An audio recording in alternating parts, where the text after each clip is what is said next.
Burning at the stake, torture on the rack, decapitation. The punishments for committing a crime in some Western countries just a few hundred years ago were horrifying. But since then, many nations have tried to become more humane. In the U.S. criminal justice system, the Eighth Amendment made cruel and unusual punishments illegal in 1791. The Eighth Amendment comes almost word for word from the English Bill of Rights, a law passed to limit the powers of the monarchy in 1689. In the United States, Virginia included this same language in its 1776 Declaration of Rights.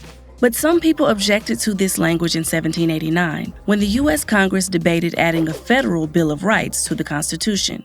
One member of Congress, not known for civility itself, said that villains often deserve whipping and perhaps having their ears cut off.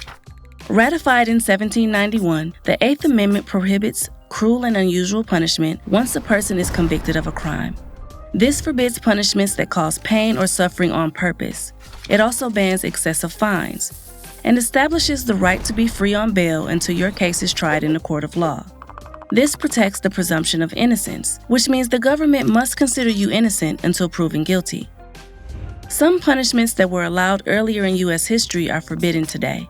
For instance, arson was once punishable by death in the U.S., but today, in practice, execution is limited to those convicted of murder. Treason and espionage can still be punished by death, but that has not happened since the 1950s. Most modern Western nations have abolished capital punishment completely, but not the United States. In 1972, the Supreme Court considered the constitutionality of the death penalty and ruled it was used wantonly and freakishly in the U.S. without proper guidelines, and that the race of the accused too often played a part in their execution. 4 years later, it announced new rules to separate trials for guilt and sentencing to try to limit jury bias. Yet multiple prisoners have since been found innocent after being sentenced to death. About half of the U.S. states have chosen to ban capital punishment completely.